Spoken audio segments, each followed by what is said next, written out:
Waktu Bapak 4 menit dimulai dari Anda berbicara. Bismillahirrahmanirrahim. Assalamualaikum warahmatullahi wabarakatuh. Shalom, Om Swastiastu, Namo Buddhaya. Saudara-saudara sekalian, Prabowo Gibran memiliki rencana besar yang kita beri nama Strategi Transformasi Bangsa. Inti daripada strategi ini tentunya adalah meningkatkan kemakmuran bangsa Indonesia dan terutama memperbaiki kualitas hidup manusia Indonesia, seluruh rakyat Indonesia. Salah satu proyek strategis kita intinya adalah memberi makan bergizi untuk seluruh anak-anak Indonesia, termasuk yang masih dalam kandungan ibunya. Dan selama sekolah sampai dari usia dini sampai dewasa. Ini akan mengatasi angka kematian ibu waktu lahir. Ini akan mengatasi kurang gizi anak, stunting. Ini akan menghilangkan kemiskinan ekstrim. Ini akan menyerap semua hasil panen para petani dan nelayan. Ini akan meningkatkan pertumbuhan ekonomi kita. Minimal sekitar 1,5 sampai 2%. Dengan demikian kita mengatasi masalah-masalah fundamental dalam memperbaiki kualitas hidup rakyat Indonesia menuju kepada menghilangkan kemiskinan dari bumi Indonesia. Di bidang kesehatan, kami akan membangun rumah sakit modern di setiap kabupaten dan kota dan puskesmas modern di setiap desa di seluruh Indonesia. Kami akan segera mempercepat mengatasi kekurangan dokter di Indonesia. Kita kekurangan sekitar 140.000 dokter. Dan itu akan kita segera atasi dengan cara kita akan menambah fakultas kedokteran di Indonesia. Dari yang sekarang 92, kita akan membangun 300 fakultas kedokteran. Kita juga akan mengirim 10.000 anak-anak pinter. Dari SMA, lulusan SMA, kita akan beri beasiswa ke luar negeri untuk belajar kedokteran dan 10.000 lagi untuk belajar sains, teknologi, engineering dan matematik, kimia, biologi dan fisika. Itu kita rebut teknologi, kita rebut sains. Saudara-saudara sekalian, kita juga akan membangun 3 juta rumah untuk mereka yang belum punya rumah. 1 juta di pedesaan, 1 juta di pesisir, 1 juta di perkotaan. Saudara-saudara sekalian, kita yakin bahwa pendidikan strategis. Kita harus memperbaiki gaji guru, termasuk gaji honorer, meningkatkan kompetensi guru. Kita harus memberi pelatihan-pelatihan, penataran-penataran, dan juga seluruh penyelenggara negara, ASN, TNI, Polri, penyuluh-penyuluh pertanian di mana-mana harus kita perbaiki gajinya, sehingga kualitas hidup mereka akan baik, sehingga mereka bisa memberi pelayanan kepada rakyat dengan sebaik-baiknya. Saudara-saudara sekalian, itu beberapa program unggulan kami dalam rangka strategi transformasi bangsa. Kita tidak hanya sekedar mau pembangunan, kita mau transformasi bangsa kita di atas landasan ekonomi yang sudah dibangun oleh Presiden Joko Widodo dan presiden-presiden sebelumnya. Saudara-saudara sekalian, demikian pemikiran kami. Kami yakin kami akan melaksanakan itu. Dan kami akan mencapai Indonesia Emas 2045. Terima kasih. Wassalamualaikum warahmatullahi wabarakatuh. Terima kasih Pak Prabowo.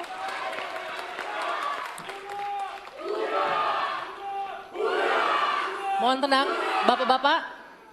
Selanjutnya, calon presiden nomor urut 3, Bapak Ganjar Pranowo untuk memaparkan visi misi dan program kerja.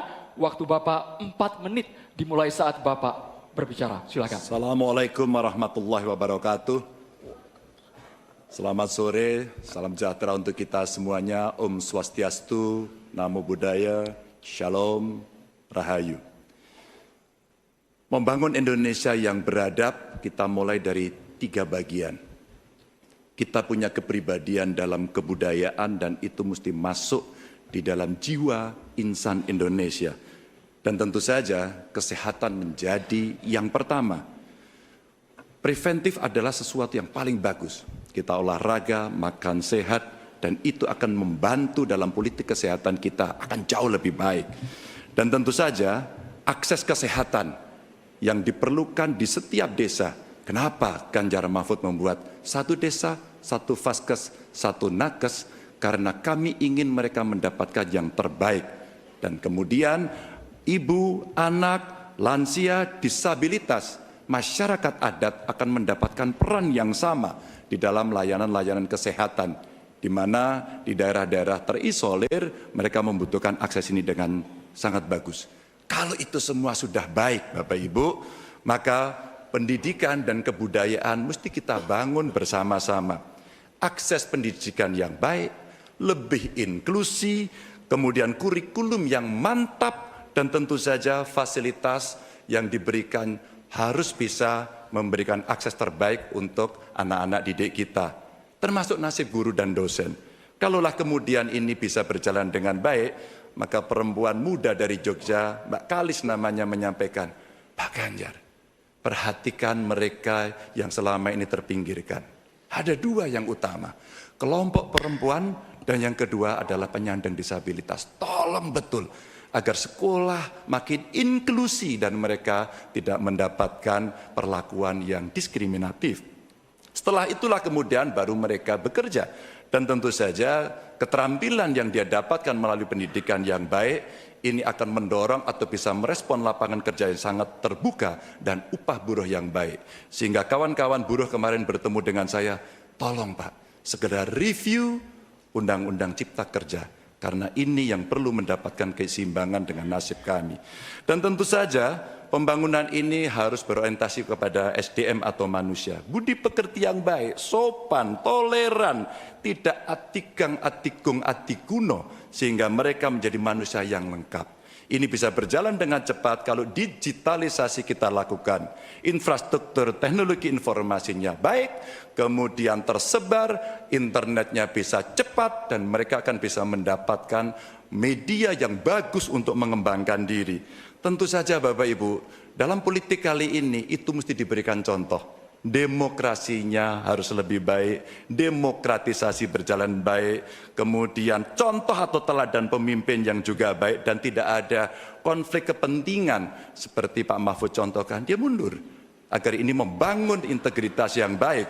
Dan tentu saja keresahan yang muncul baik dari Gusmus, Muhammadiyah, Romo Van Magnis, Gunawan Muhammad, dan kampus-kampus mesti menjadi catatan kita bersama bahwa kita dalam konteks ber-Indonesia, berbudaya, semua dalam koridor yang baik.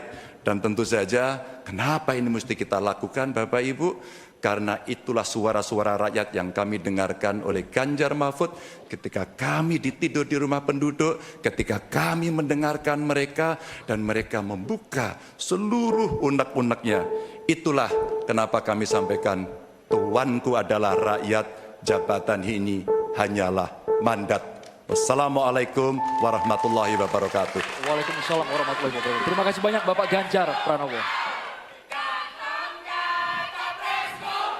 Nanti waktunya Bapak Ibu semua. Oke, ada waktunya nanti ya, sabar dulu. Baik, selanjutnya kami persilakan calon presiden nomor urut 1 Bapak Anies Rashid Baswedan untuk menyampaikan visi, misi, dan program kerja. Waktu Bapak 4 menit dimulai ketika Anda berbicara.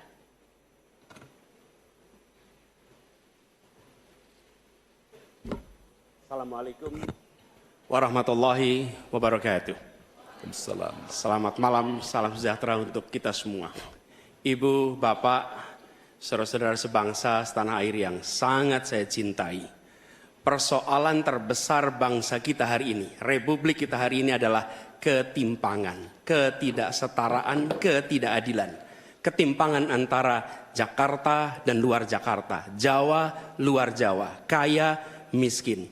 Desa, kota, pendidikan umum, pendidikan agama, pendidikan kejuruan, dan pendidikan teknis. Ini semua adalah ketimpangan yang hari ini menjadi fenomena membahayakan bagi republik ini. Bahkan di bidang perekonomian, segelintir orang menguasai sebagian besar perekonomian kita.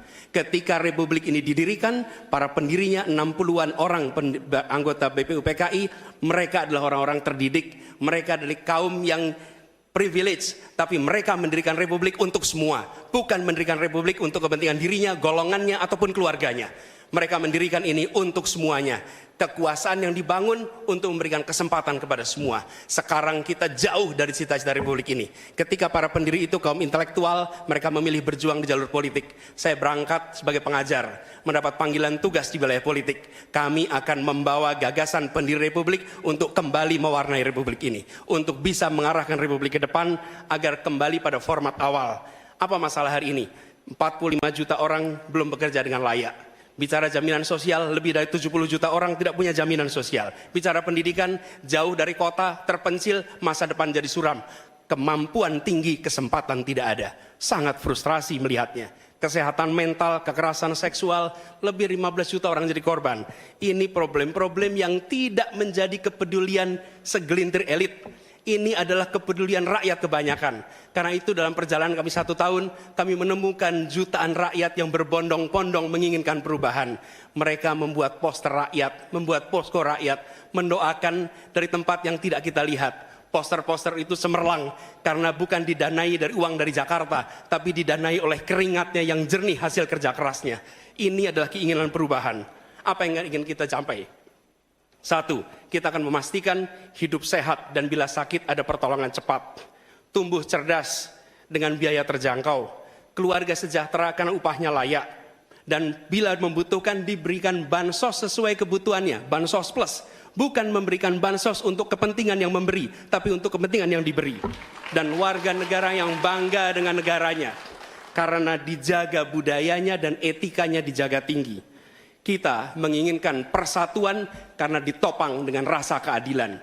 Persatuan itu tidak mungkin terjadi dalam ketimpangan. Persatuan membutuhkan rasa keadilan.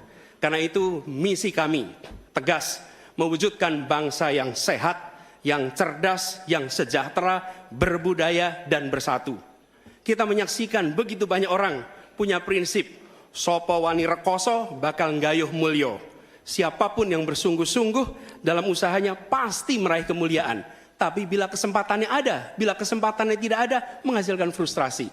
Dan kami ketika menjalankan amanat, maka kami akan memegang prinsip ngadek sacekna, nilas saplasna. Konsistensi ucapan dan perbuatan, menjunjung kejujuran dan kearifan.